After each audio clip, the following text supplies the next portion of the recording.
I said I wasn't gonna get into it, but I'm gonna get into it. Here's midnight. Okay.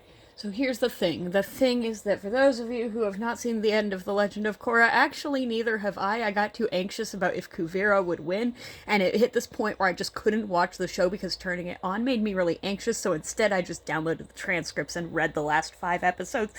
Don't judge me for that. I'm sorry, I've never told you, Chelsea.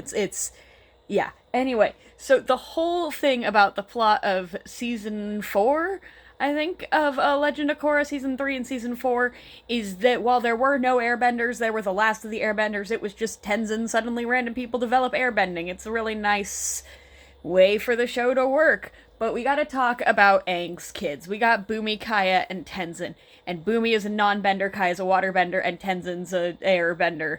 And they basically had to keep having kids until they had to keep having kids until they had an airbender, because otherwise there would be no more airbenders. So, like, as much as Aang and Katara probably loved their kids, like, they didn't have the choice of being happy with having 1 or 2 kids. They knew.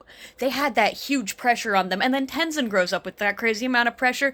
But also, Bumi's, like, straight up just been a disappointment to his family from the second that he was born. And he's overcome that. And he's known that he wasn't what they wanted his whole life, but he's still proven over and over that he can be great. Bumi wasn't great because he got airbending, because the entire plot of The Legend of Korra is actually about, it's not about whether or not you have these skills, it's about what you choose to do with them.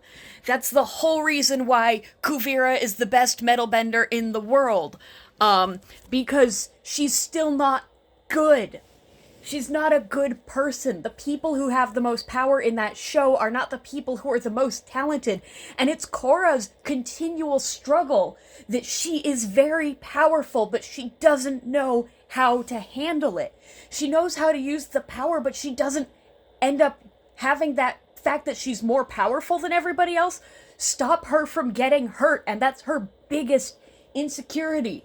So the fact is, Bumi had to grow up thinking that he was less than the other members of the family, even though his parents never treated him like he was less of a person. He knew he was less of a bender.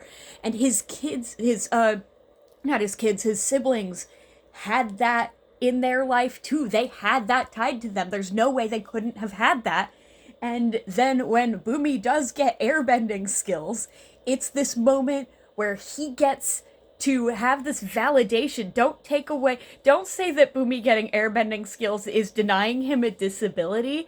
That's not what it was. He's already proven to the entire world that he is better than than being the non-bender child of Aang and Katara.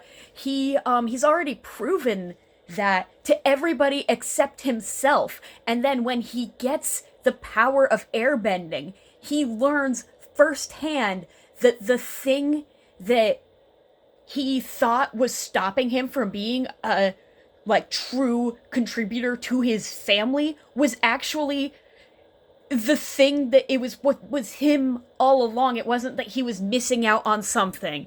And it's very important to me that happens. So yes, hi.